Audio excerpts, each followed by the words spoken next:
Thanks for joining us. I'm your host, Michael MacBride. And guess what? Dan and Gail, this is our What? final episode for the Forever? season.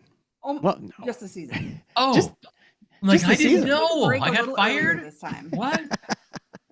Usually we do a little bit more of a wind down, but man, this just kind of happened. And we Nice. have some plans we talked about in terms of retooling for next year and that kind of stuff, but we haven't really done any other kind of announcement. But yeah, this is a We surprise. talked about it once or So, twice, on yeah. previous episodes that we were going to wind up and retool for season 3 and bring some new things. So that means that if next season is the first season of New Improved, this is the last episode of kind of old and crappy, right? No, season 2 was great. We had guests. That was the big Oh, difference in season we 2. did. The previous episode was Dr. Megan Miller. If you didn't hear the episode, go back, listen to it, check it out. She's kind of funny and She really, was. She was good. insightful. I Really enjoyed talking insightful. with her. Yeah. Yeah. So, well, Michael, what do you have for us today? You've got 2 seasoned psychologists at your convenience here, or at your availability, with combined 50 years worth of experience. That's a I lot know, of isn't years. that Holy frightening to cow. think about? What do Wow. you want to throw our way for the Yeah. season finale? Well, welcome both of you. And for any of the newbies out there, what I've done is I've gone out and I found a scenario on the internet, and essentially the person has posted this thing and said, "Who's the asshole in this situation?" And that's what I'm going to throw in their lap and see what they do with. I've tried to de-identify the post a little bit to make them a little more discreet. And if you're new, stick around through the end. We'll have some kind of, I don't know, bonus conversation after the credits. Who knows what that'll be about? But neither Dan nor Gail know what I'm going to throw at them. And this is the topic today. Am I the asshole for refusing to keep pushing through burnout when my boss said we're all under pressure? Again, this feels like a setup. Yeah. That We push talked about pull, this a of lot. course not. Like, again, Yes, like, you're an asshole for complaining about burnout when everybody else is burned out. yeah, I really like. There should be a special like filter on these that like requires OP to ask the question in a non-push pull kind of a way, so that you're not like setting up the correct answer. Am I the asshole for refusing to do something that's really bad for me because everyone's telling me I should do this thing Right. that's really that my boss is telling me to do this thing that's bad for me? And am I the asshole for not doing this thing that's terrible for me? There's It's a got to be leading- more to it's a le- this, It's a leading question. right? For sure. Yeah, I do wish there was a better way with that, but and I think it's maybe people's reluctance to come across as assholes, so they want to like preload it for you. So, Fair. Mhm, but Fair. mhm. okay, so this is OP says she's a 30s female, and she says, I recently hit a wall at work. I've been taking on extra responsibilities, covering for absent coworkers, and consistently working beyond my scheduled hours. Over time, it started affecting my sleep, mood, and motivation. I dread it every morning, so I decided to talk to my boss and explain that I was burned out. I didn't yell or make demands. I calmly told him I was struggling and asked for a short break to reset. I even offered alternatives, reduced hours, flexible scheduling, or lightening my project load temporarily. His response was to shut it down completely. He told me the company doesn't have bandwidth for mental health breaks, which I knew you'd love that phrase. But um, Oh, oh, oh, oh, oh, oh, oh, oh. OP Talk is about like work culture. trying their best for us to like automatically like our company doesn't have room for mental health breaks. that is in quotes, so I hope it's actually a quote. I don't know, we'll see. I hope if it was it with we're gonna if it's a quote like what's the polite way of saying fuck that? Man, it's just I you know yeah, I'm left with hardly a word there other than the ones I please continue, Michael. Sure. He made it clear that he thought I was being dramatic and entitled. He said everyone is under pressure and reminded me that if I couldn't handle it, there are plenty of people ready to take my place. I was stunned. There was no concern, no offer to help, just a subtle threat and a suggestion that I should either push through or leave. I thought I was doing the responsible thing by being honest before something gave out entirely. I left that meeting worse than before. I've always been a responsible, reliable employee, and I'm genuinely wanting to keep working just at a more sustainable pace. Now I'm second guessing myself. Should I have waited until I was in total crisis, or was I wrong for asking what I need? So my initial thought here is that OP is unfamiliar with the word meaning of the word subtle. Yes. to go back a bit, like it was a subtle threat. No, it wasn't a subtle threat. It was It not was so. an overt, really unkind Mm. threat that OP received there. So I'm just thought I would take a moment to point out how out of line that all is. Yeah, please, you had thoughts, and I jumped in here No, no, not immediately. at all. I mean, I really, this feels so open and shut and kind of frightening and feels like almost an opportunity to just sort of pile on to even the conversation that we had in last week's episode, which is about work culture and expectations for bandwidth. And I see this in my practice a lot when I'm seeing folks and they're in this kind of position. We have companies who are reluctant to even bring in temporary help because it seems to be that saving the company's bottom line is more important than creating a healthy culture. Because workers have, in so many industries, just become sort of expendable. We'll just hire the next person for the seat, and that'll just be that. It's very sad to me, as opposed to a work culture that values the individual, and the company is able to see that proactively investing in your workers, their mental health, right, and overall well-being is actually better for your bottom line in the long run. And Yeah. that might mean that you bring in temporary workers or you redistribute work differently, because quite frankly, this is not sustainable for this person or the rest of the team. And something that I'm going to shout out to Dr. Miller from last week. She talked about the cost of hiring recruiting is substantial, and what OP is asking for is probably, if we just purely did a mathematical thing, and I don't expect companies to be altruistic towards their employees. I do think that a good company recognizes that keeping employees happy and treating them well means your company works better, makes more money, does is more is has lower turnover, blah blah blah blah blah, all down the road. But here's a chance where yes, it would cost the company some money and some time to give this person a bit of a break that they need. Um, uh, but it would likely be cheaper than having them leave and having to hire a replacement. Agreed. Yeah. And there might be space here. I mean, there may be a situation where OP is in over their head and is trying to do a job that they're not suited for or whatever. But there's a respectful way to have that conversation.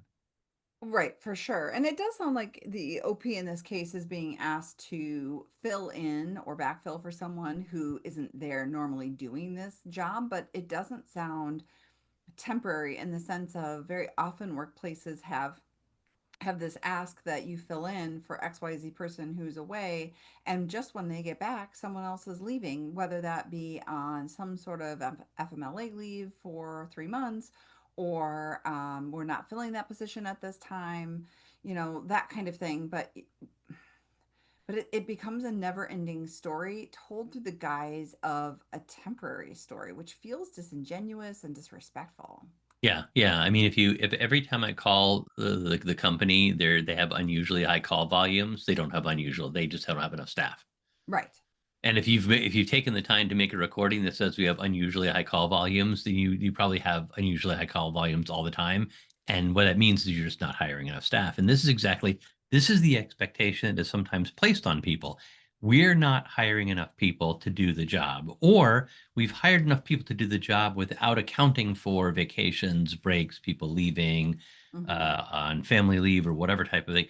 And because we haven't accounted for that when they're not there, we're asking our employees to do something a little extra. And from my perspective, that falls on the corporation. I mean, if you know that you're going to have at any given time 5% of the workforce out, you need to have 5% more people so that you can handle those people when they're out. And that this is just these things are often very unrealistic expectations, and we accept them. And I think short-sighted when you're thinking about budgeting. There's a Yeah. study that says that if you invest in mental health programs and supporting your employees for a duration of 3 years, so something that is consistent and predictable, for every dollar you invest in that, you gain $5.30. Yeah, that makes sense. Mathematically, you can't not make room for your employees' mental health. When you see rates of depression start to skyrocket, so will absenteeism. You want to know why these people are gone from your company and your corporation? You're burning them out, you're creating depression, and you are now a part of the problem just simply by having this ignorance toward the importance of your employees' mental health. Yeah, I And mean, this is you're participating in the vicious cycle. yeah. People often think, well, you're asking companies to give to this, and you're not Right. recognizing the Mm-mm. role of the company to make money. I am absolutely recognize the role of the company and the responsibility to their Mhm. owners or shareholders that are to make money. And that is best served by treating your employees well. And there are companies that treat companies that treat their employees very well tend to do very well financially. And I never understood why any boss would ever denigrate an employee for having a difficulty or denigrate their employees in general, because treating them well is good for the bottom line. You Yeah. know, No, agreed. and business people out there, if you think I'm wrong, tell Right. me. I mean, I don't think Send I us a am, mailbag on that. but But yeah, you're gonna have to defend $47.6 billion I, lost in productivity every year. So it better be a really good mailbag question or rebuttal, because that's a lot of money in lost wages mhm. and lost productivity. Yeah, I'm really, but even if you forget about if we start from the assumption, and we'll massage the facts as we often do, that Mm, OP is in over their head, and that the maybe because of something, it's not work related, maybe their personal life is interfering and they're having a mental health difficulty. Um, as the manager, you're still better off saying to that person, if you're burnt out, like, let's process, work through this, and help you to be more functional here, help you to get through whatever you're dealing with, because that's probably going to be good for your company. um Even if you're not a caring individual, even if like you're like a cold-hearted son of a bitch who doesn't care about people at all, you're still better off being a kind person in that situation for your own bottom line. yeah. Yeah, So I don't. right. I mean, it's just this feels so open and shut. I don't know if there's anything that Yeah. Well, existed in let the me. comments that What would did the internet Yeah, yeah. say? No, so change our I. minds, We're Michael. like, fuck that. I mean, why? That's not okay. Like Well, I found it fascinating. So the previous one we did with Megan Miller, the internet was there are no assholes here. Yeah, like right. So I thought Right. This like, is just oh, work-based and I'll say culture.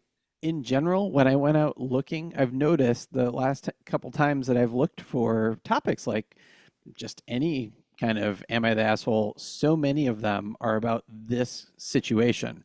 Like the mm, burnout, the capitalist culture, or whatever, like seems to be a thing that is clearly on people's minds. But this one, the internet was 100% you're not the asshole. mm, And, or not 100%. There were a couple people who said, like, you bear some fault because you essentially set a new bar. Like you said yes, and you've continued to say yes and take on more and more, and you need to set that firm boundary or whatever. But the more interesting kind of side conversations, I think, were just around the culture in general about goals. Like they said, okay, let's forget about all this other stuff. But every year a company sets new goals and it's always higher. They never go like, whoa, whoa, whoa, we got so much money last year, we can cut back and your goal is lower now. Like there's always this expectation that employees will produce more and usually without additional resources. And this is what they're kind of saying in this case. Like you're stuck in this position where they don't want to hire more people because you're already doing that work. And yeah. awesome, keep doing it. And unfortunately, because there is an abundance of people who need a job right now, they're 100% right. You are kind of disposable. Yeah. Right. Um, And the moment you set your boundary, then you're met with shame and scare tactics and fear. Right. Like that's not okay. No, and gosh, we keep referencing Dr. Miller, but like that the managing your employees through fear and intimidation is just not a winning tactic. And here's a situation where this employer has clearly tried to motivate OP through fear, intimidation, and shame, And the I rationale that we're all suffering doesn't fly. If you're all suffering, do something different. right, It doesn't exactly. make We're all sense to like be like, oh, we're just all suffering and we're all in pain. and So, and welcome to the party. Like but if losing they're my that company is not an explanation. It's not a rationale. well, if there are that many people, clamoring for this person's job, obviously you can hire another person to backfill the additional workload. I mean, why are you? I mean, the companies make decisions, and those decisions have an impact. And sometimes companies do layoffs, and so they do a layoff, and that if they've decided they don't need people, but then to the at I think poorly run corporations, they simply go to the employees and go, now we don't have enough people to do the work, and you just have to take on, you know, Joe's job. Hmm. Well, no, I mean, and it really does Yeah. fall on the employee, unfortunately, to set the boundary around, yeah, no, I'm not doing that. And that becomes a challenge because then your job gets threatened if you're like in OP's position.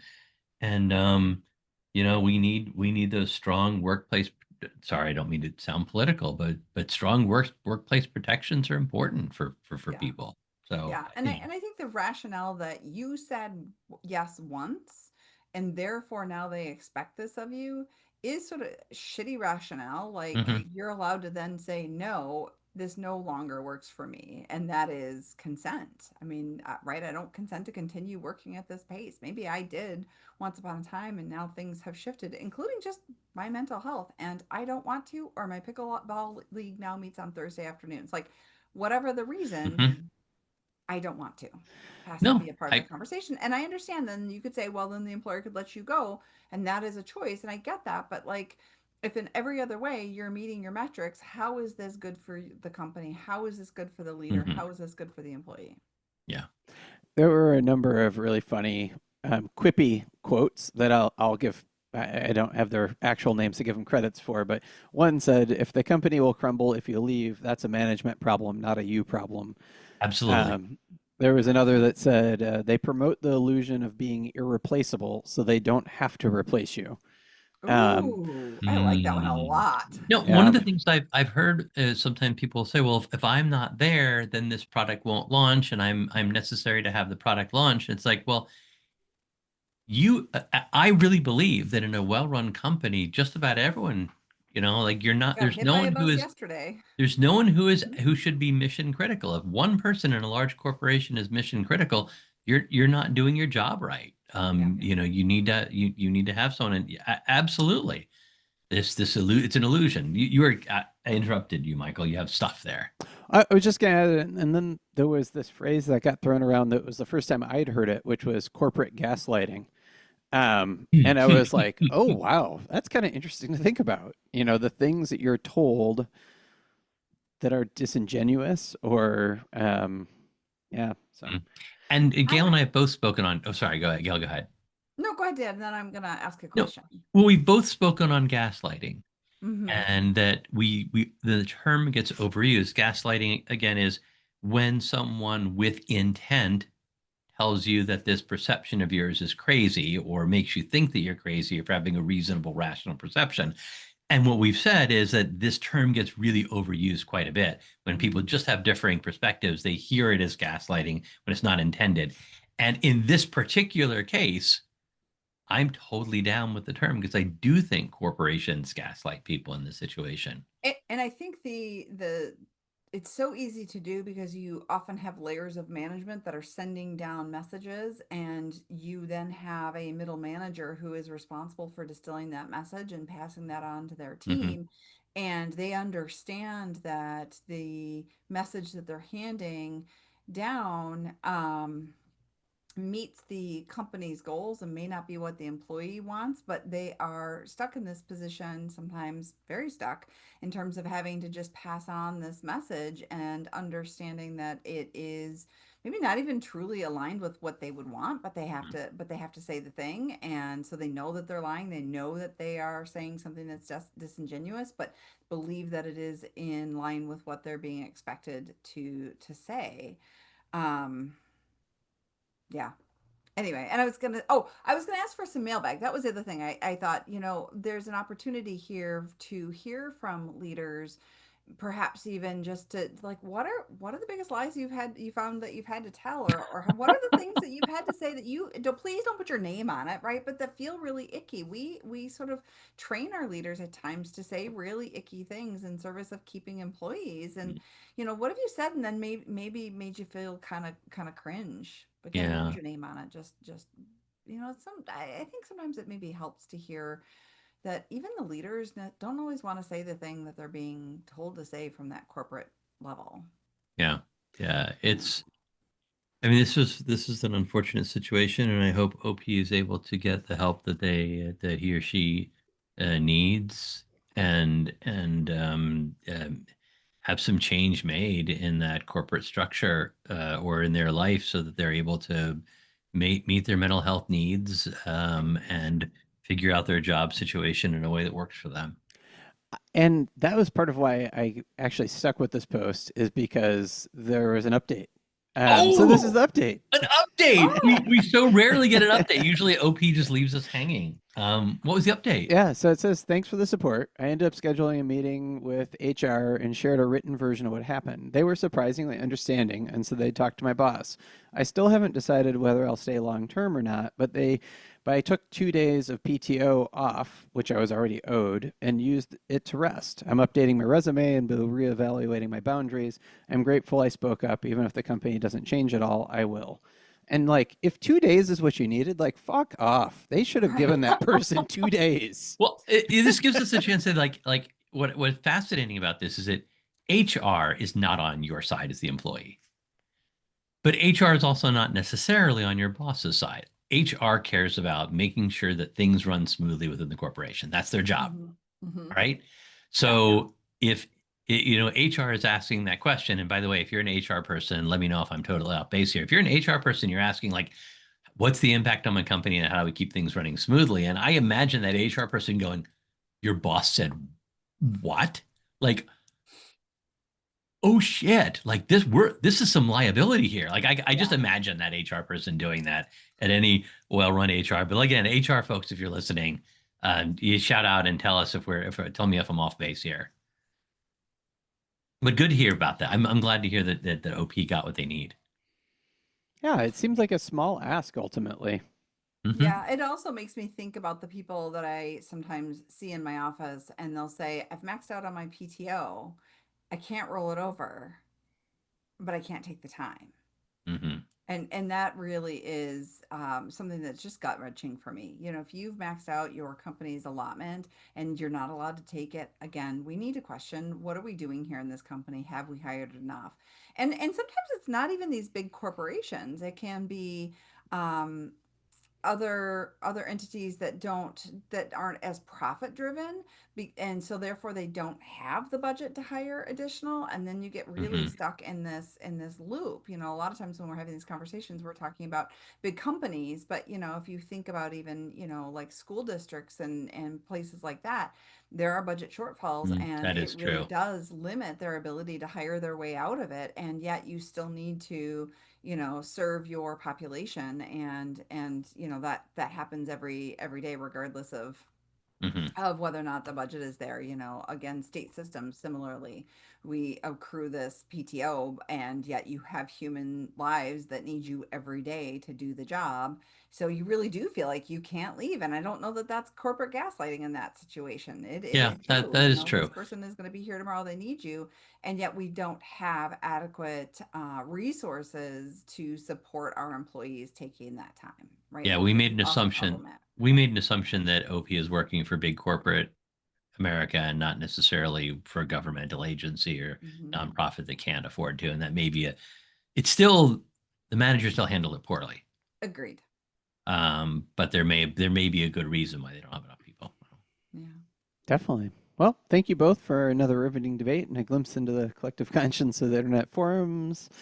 Gosh, I don't know. There's a lot of gray area here. So that's all No, I got. there really isn't. And I think we've talked about interview questions, and some of these are really good interview questions just to remember before you take a position. Ask really carefully about what the job is going to look like, the hours that it's going to entail, and whether or not your coworkers actually get the time off that they are accruing.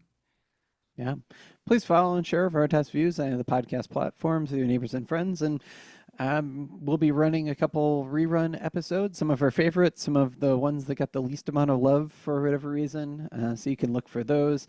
And then in 2026, we'll have an updated version of Veritas Views. But as always, though, stick around through the credits. We'll have some kind of bonus conversation. See you there. You can follow Dr. Dan Kessler at Dr. Dan Kessler and Dr. Gayle MacBride at Dr. G. MacBride. Oh, and you can find them both at veritaspp.com. Credits. Tickling the Ivories, Matthew Reddington. Art, production, and design, bringing the show together with flair and finesse, Michelle Love. Recording and editing, turning chaos into something worth sharing, Michael McBride. Intro, outro, I'm Kelly Buttrick, a VO talent who just happens to be Dr. McBride's cousin. Cats, CJ, Linus, Sadie, and Griffin. Hosting by whomever lost the coin flip. Interruptions by all their children. The content of this podcast is for informational and educational purposes only and is not a substitute for professional mental health advice, diagnosis, or treatment. Listening to this podcast does not constitute a therapist-client relationship. If you believe you may be experiencing a mental health issue, please seek the assistance of a qualified mental health professional. If you are experiencing a mental health crisis, you can call or text 988 from anywhere in the U.S. to be connected to Crisis Mental Health Services. Thanks for listening. As promised, here's that bonus conversation. Hey, as we look forward to season 3 coming up, I want to give a big shout out to all the guests we had on. This was our special ad for season 2, or sort of new and improved for season 2. We just finished up last week with Dr. Megan Miller and talked about another business situation that we referenced a lot. We kicked off the season with Dr. Lauren Fogel-Mercy and talked about relationships and intimacy issues. Gosh, we had so many people on. We had Shannon Gecki-Watson. Gayle, keep going here. Shannon Gecki-Watson, yep. Sheena Sikorsky. We had our friend Dr. Jennifer Service on.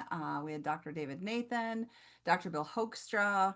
We just had a slew of really smart people who all went to like the 23rd grade, sit down with us and work on unique issues and noodle through, sort of really different AITA kinds of situations and gave really fascinating perspectives. So thank you to everyone who joined us for the season. You made it phenomenal. It was really something to look forward to, both in recording, and then I love listening back and catching little nuggets from our friends and fellow professionals in the mental health space. And if you liked the chaos of the two of us talking with Michael's assistance, you'll love the chaos when there are 3 psychologists in the room. It's a lot more fun.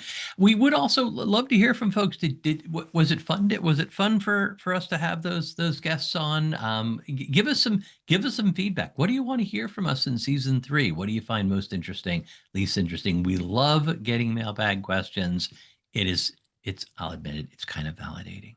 It is. It's a lot of fun, and really curious to hear what people love about what we do and maybe what we could ditch. Season 3 is yet to be fully formed. We've got some great ideas. So here's your chance to influence it. Let us know. What should we keep? What should we ditch? What should we retool? And thanks, as always, to my business partner, Dr. Gayle MacBride, and our intrepid host, who we too infrequently refer to without his proper title, Dr. Michael McBride. Thank you. Of course. Thank you guys very much. It's been a lot of fun and looking forward to the next season. Thanks everyone for tuning in. Tune in again next week for, I don't know which episode's going to roll. We love hearing from you, so please review us on Apple, Spotify, or, well, wherever you're listening. If you enjoyed this podcast, please review, like, and follow. Also, give it a share. This helps us reach more listeners.